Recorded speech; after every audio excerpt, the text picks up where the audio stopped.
Republic of the Philippines, His Excellency Ferdinand R. Marcos Jr.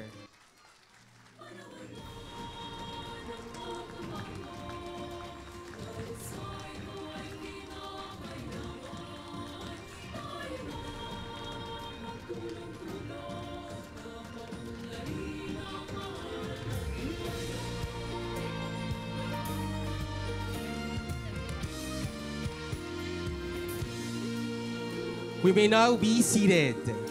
Panahon na ng pagbabago, dahil sa ito ay kinakailangan. Good afternoon. We are gathered here today for the Tara Basa Tutoring Program National Culminating Activity. Today, we celebrate the success and accomplishments of the Tara Basa Tutoring Program over the last 3 years. We will also hear the stories of the program's impact on our partner beneficiaries. To formally begin our program, may we call on DSWD Undersecretary for Innovations and Tara Basa National Program Director, Undersecretary Eduardo Punay, to deliver his welcome remarks.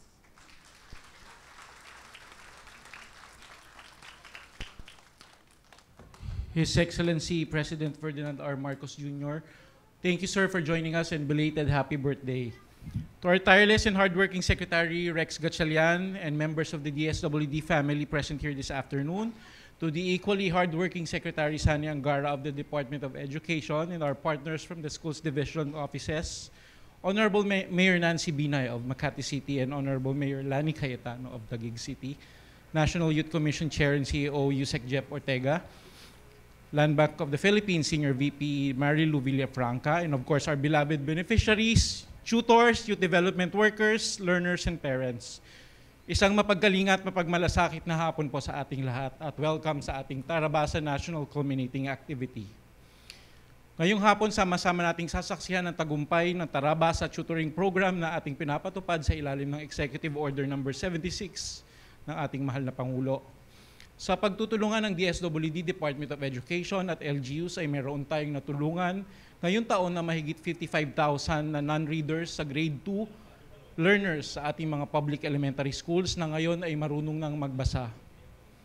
Ang mga magulang ng mga learners na ito ay ating nabigyan ng assistance at pagsasanay sa ating nanay-tatay sessions kung saan sila ay natutong magturo sa kanilang mga anak at maging mas epektibong tagapag-alaga.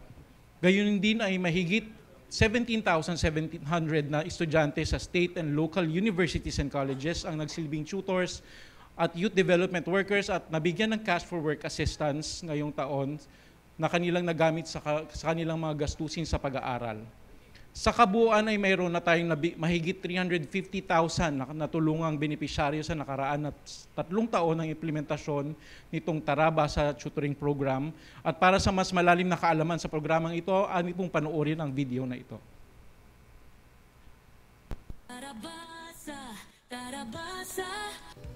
Ang Tara Basa Tutoring Program na nagsimula noong 2023 ay isang developmental at community-based social protection program na naglalayong matulungan ang mga mahihirap at may mababang kita na pamilya. Gayon din ang mga mahihirap na college students para may pagpatuloy ang kanilang pag-aaral. Noong 2024, naipasa ang Executive Order No. 76 na nagdedeklara sa Tara Basa bilang isa sa mga pangunahing programa ng gobyerno na nagpaigting ng malawakang pagtutulungan sa mga ahensya ng gobyerno sa pagpapatupad ng Tara Basa sa iba't ibang bahagi ng bansa. Bilang isa sa mga naging bahagi ng programa, ang mga kabataang katulad ko ay maaari na ring magsilbi bilang isang tutor at youth development worker. Ang mga magulang o guardians naman ng learners na hirap o hindi pa nakakabasa ay nakatanggap ng 235 pesos kada araw na pagdalo sa nanay-tatay teacher session ng programa. Kumita ako sa pagiging tutor ng mga bata sa pagbabasa. Ako naman ang nagpapatupad ng nanay-tatay session sa mga magulang o guardian para sa mas epektibong paggabay sa paglaki at pag-aaral ng kanilang mga anak. Sa Tara Basa, kami ay natuto. Nagkaroon kami ng 5 araw na training na nagbigay sa amin ng sapat na kasanayan kakayahan at kahandaan upang gampanan ang aming tungkulin bilang tutor at YDW. Sa Tara Basa, hindi lang humusay ang mga bata sa pagbabasa. Mas napatibay din ito ang ugnayan ng mga magulang sa kanilang mga anak. Pati sa pamayanan, nakakatulong din kami sa pag-volunteer. Katuwang ang iba't ibang ahensya at organisasyon, ang mga tutors at YDWs ay maaaring magturo din sa out-of-school youth at makilahok sa iba pang gawain ng DSWD katulad ng Walang Gutom Kitchen, Pag-abot Center, disaster relief efforts at iba pa. Sa isinagawang evaluation ng programa, lumabas na malaki ang naging epekto ng mga session sa pag-unlad sa pagbabasa ng mga mag-aaral. Ayon sa datos, ang mga mag-aaral na kabilang sa Tara Basa ay nakitaan ng positibong pagbabago sa kanilang kasanayan sa pagbasa. Malaking porsyento rin ng tutors at YDWs ang nagsasabing sapat na ang natanggap nilang halaga sa Cash for Work. Ngayong 2025 na ipatupad na ang Tara Basa sa iba't ibang paaralan mula Luzon, Visayas at Mindanao. Hindi lang iyon, siniguro din nating nakakasabay tayo sa current trends. Sa pamamagitan ng Tara Basa Digital Portal, sinimula ng pag-automate ng attendance checking at payouts. Mas mabilis na proseso, mas epektibong serbisyo. Bilang kabataan, malaki ang ambag natin para sa pag-unlad ng bagong Pilipinas. Sa pagkakaisa at sama-samang pag-aksyon, posible ang progreso at pagkatuto. Kaya sa mga kapwa naming kabataan sa bagong Pilipinas, Tara! Basa!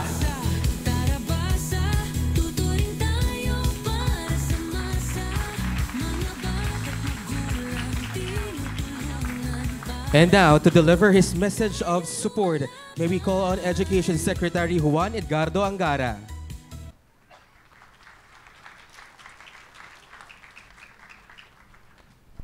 His Excellency President Bongbong Marcos, ang napakasipag na Secretary ng DSWD, Secretary Rex, dalawang mahusay na Mayor ng Metro Manila, Mayor Nancy and Mayor Lani, Chairman Jeff, sa DSWD and DepEd families, magandang hapon. Belated happy birthday, Mr. President. Napakasipag niyo po.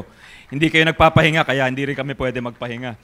But thank you, sir, for all the support to education, to health, to social services. At congratulations, Sec Rex. I remember one of my first meetings was with you to sign this Tara Basa partnership. And napakaganda. Alam ko, inumpisahan mo to sa Valenzuela, and now with the guidance of the President, it's going to be the ARAL program, which is the umbrella learning program ng ating Department of Education going forward. At ang magandang balita dyan, binigyan tayo ng budget ng ating mahal na Presidente. Umabot na po ng 4% ng ating GDP. Ibig sabihin, yan ang rekomendado ng UNESCO. First time po sa ating kasaysayan na meron tayong ganyang historic at malaking budget. So thank you, Mr. President. Alam ko you're still finding ways to help our students and our poor people. So maraming salamat, and again, congratulations to DSWD. At syempre sa UMAC, kay President X sa kanyang pag-host nitong programa. Thank you, Mr. President. Thank you, Secretary Rex. Salamat po. Maraming salamat po. May we call on the Tara Basa tutor from the University of Makati, Mr. Charlo John Saliwan, to deliver his mensahe ng pasasalamat sa Pangulo.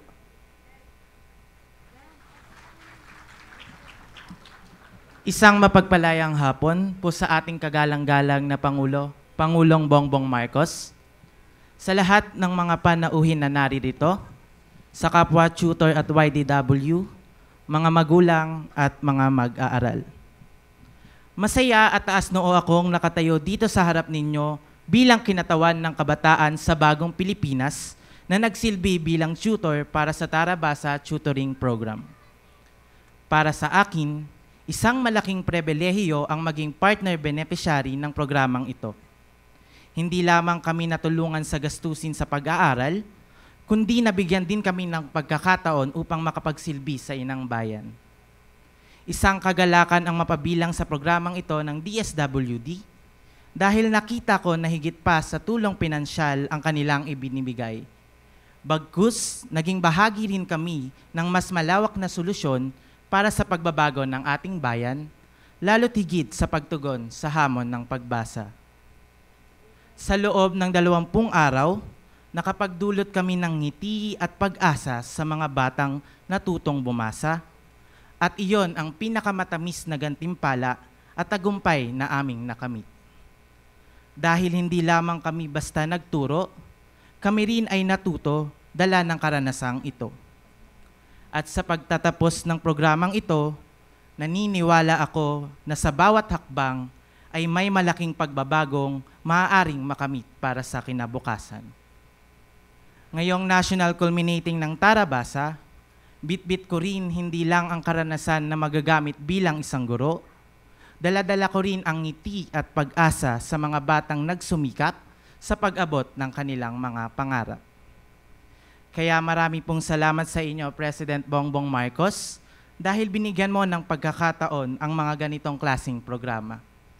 Gayon din lubos na pasasalamat sa suporta at paggabay ni na DSWD Secretary Rex Gatchalian, DepEd Secretary Sani Angara, at Undersecretary Ido Punay. Maraming salamat po. Salamat din sa bawat mamamayang Pilipino na patuloy na tumataya para sa kinabukasan ng bawat bata, kabataan, at pamilyang Pilipino. Muli, ako po si Charlo Jan H. Saliwan, mula sa Kolehiyo ng Makabagong Edukasyong Pangguro sa Universidad ng Makati, proud Tarabasa tutor at proud kabataan sa Bagong Pilipinas na handang maglingkod, hindi lamang sa kasalukuyan, kundi para sa susunod na henerasyon. Maraming salamat po. Thank you. To deliver another mensahe ng pasasalamat sa Pangulo, may we call on the learner from the Francisco Benitez Elementary School, Maine, Jason Asher Entila.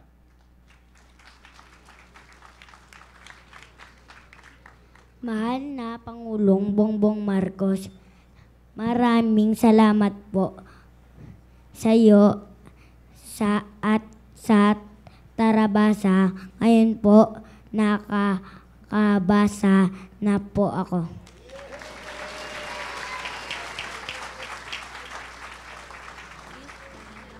This pahina ng pag-asa signifies Tarabasa's impact to the lives of the learners, indigent college students, parents, guardians, and every Filipino family.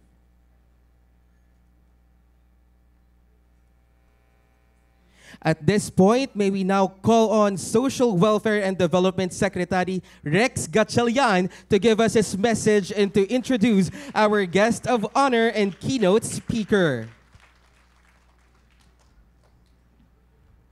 His Excellency President Ferdinand R. Marcos Jr., Department of Education Secretary Sani Angara, Mayor Nancy Binay, Mayor Lani Cayetano, to my colleagues from DSWD and DepEd, tutors and youth development workers, good afternoon. I am very honored and happy to be here with you today. This is already the third year of Tarabasa Tutoring Program. And looking back, I can't help but feel grateful that we are now celebrating our national culminating activity after 3 years of implementation. Since 2023, we have reached and served more than 300,000 partner beneficiaries. Each of them represents a child who can now read and is learning better. A parent who is more confident in guiding their children in their schoolwork. But what makes this program even more special is the part you play.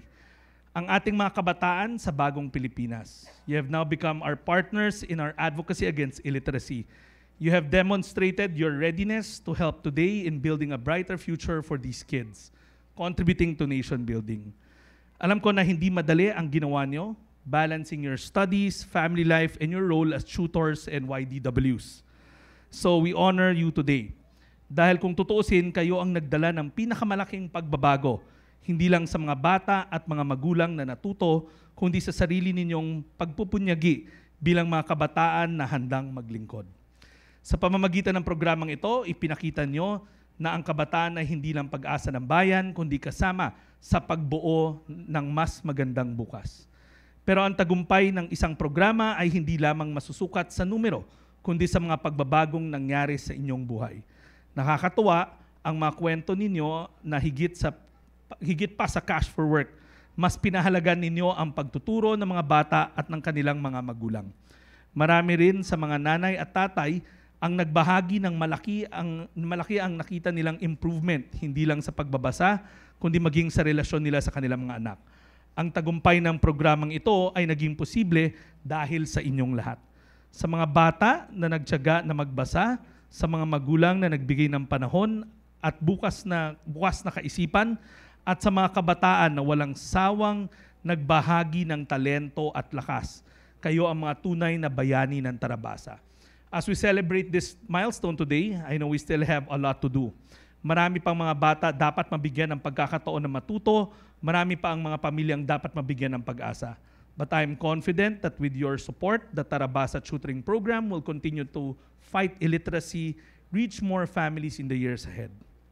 Now, it is my great honor to introduce to you the person whose clear directive and strong vision made this program possible. Ladies and gentlemen, the President of the Republic of the Philippines, His Excellency President Ferdinand R. Marcos Jr.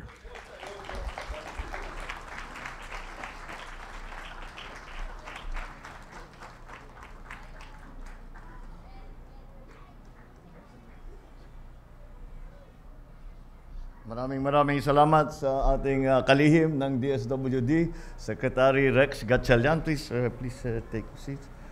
Andito rin ang ating kalihim ng DepEd, Education Secretary, Secretary Sani Angara, ang dalawang mag-BFF na Lady Mayors, Mayor Larnie Cayetano, and may bagong halal na Makati City Mayor Nancy Binay. BFF forever talaga yan, ha? The beneficiaries and partner stakeholders of the Tarabasa Tutoring Program, fellow workers in government, ladies and gentlemen, magandang araw po sa inyo lahat. Pangarap ng bawat na magulang ang magkaroon ng maganda at maaliwalas na buhay ang kanilang mga anak. Naniniwala tayo na ang susi upang maabot ang pangarap na ito ay ang edukasyon. Kaya araw-araw tayo'y nagsusumikap upang maipadala sa paaralan at mabigyan ng pagkakataon ng mga bata para naman matupad ang kanilang mga pangarap. Ngunit, maraming hamon sa sistema ng ating edukasyon. Nandyan ang kakulangan ng classroom, kakulangan ng guro at mga libro. Kaya naman, marami sa mga kabataan natin hirap makabasa, hindi makahabol sa kanilang pag-aaral. Tinutugunan natin ang lahat ng mga ito kasama ng DepEd at iba pang mga ahensya. Isa na lang ang DSWD sa pamamagitan nitong programang Tara, Basa na layuning matulungan ang mga bata na makahabol sa pagbabasa. Sa ilalim ng Tara, Basa, nilinang natin ang husay ng ating mga college student upang maging mga tutor at youth development workers. Bilang tutor, sila ang tumutulong sa ating mga estudyante na gumaling ang kanilang pagbabasa. Kapalit nito, nahasa rin ang mga tutor sa pagtuturo at paglilingkod sa kanilang komunidad. Kaya alam niyo po, lahat ng kilala kong teacher, lahat ng kilala kong professor, isa na doon yung si First Lady, asawa ko. She has been teaching law for I think about 23 years mula nung naging governor pa ako. At lahat ng nakakausap ko na teacher, minsan nagturo din ako at kaya sang-ayon ako dito sa usapang ito, that the teachers learn more than the students. Every time you teach a class, you learn so much more because what you are teaching the students, alam mo na yun. But somehow, students still find a way to find new things, to find different things that hindi mo naisip dati, hindi pa naituro sa iyo. At ang naging estudyante mo, sila pa ang nagtuturo sa iyo. So it is very much a symbiotic relationship between the teacher and the student. And that is why this is such an important program.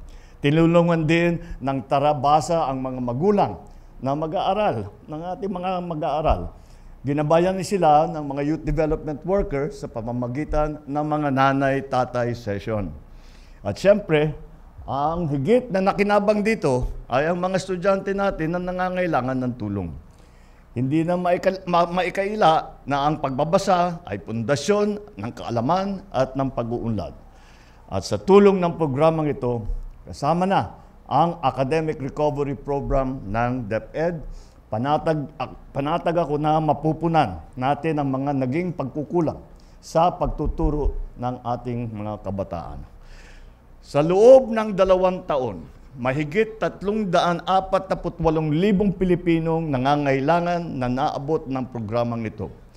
Isang programang tumutugon sa problema ng edukasyon at nagbigay kita sa mga college student at magulang.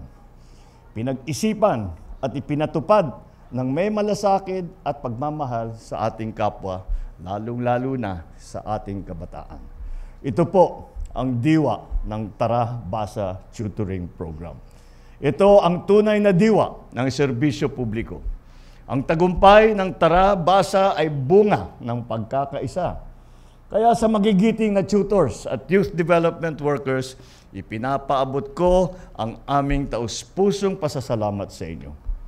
Kayo ang bumubuhay sa programang ito.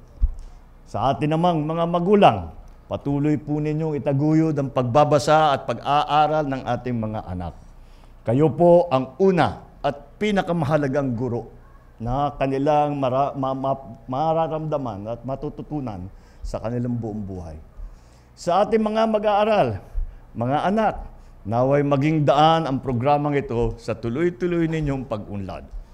Sa ating mga kasamahan sa DSWD at DepEd, paigtingin natin ang implementasyon nitong programang ito, itong Tara Basa Program. Tiyakin natin na mas marami pa tayong maabot, na mahihikayat at matulungan na ating kababayan.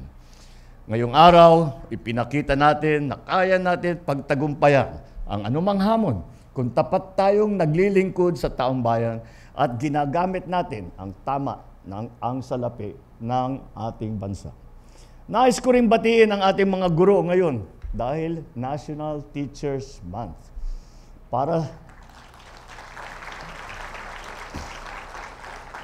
Para sa inyong tapat na paglilingkod at pag-aaruga sa ating kabataan, maraming salamat.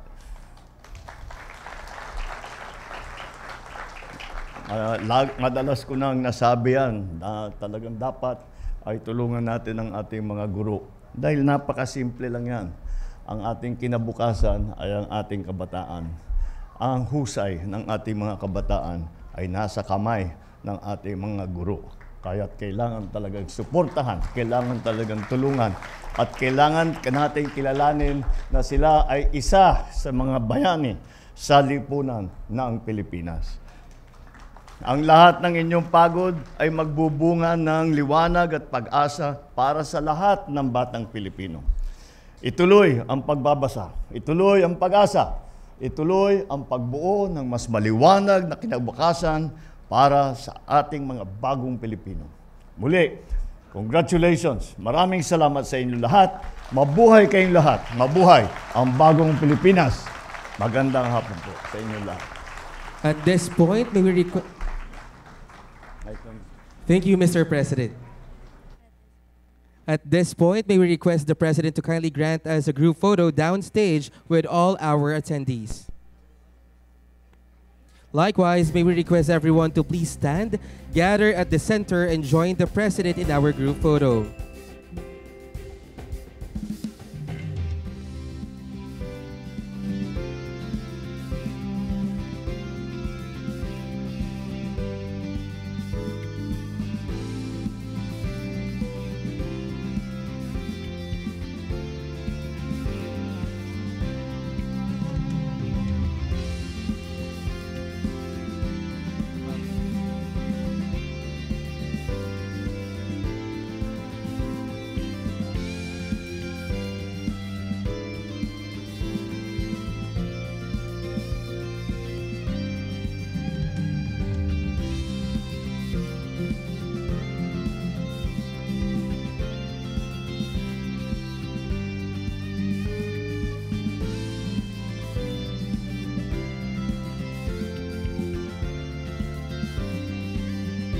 Ready?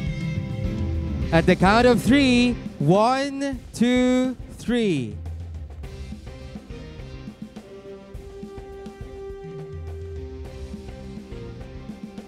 Thank you, Mr. President, for granting us a photo opportunity. That concludes our program. Thank you, Mr. President, for gracing the Tara Basa Tutoring Program National Culminating Activity. Once again, ladies and gentlemen, the President of the Republic of the Philippines, His Excellency Ferdinand R. Marcos Jr.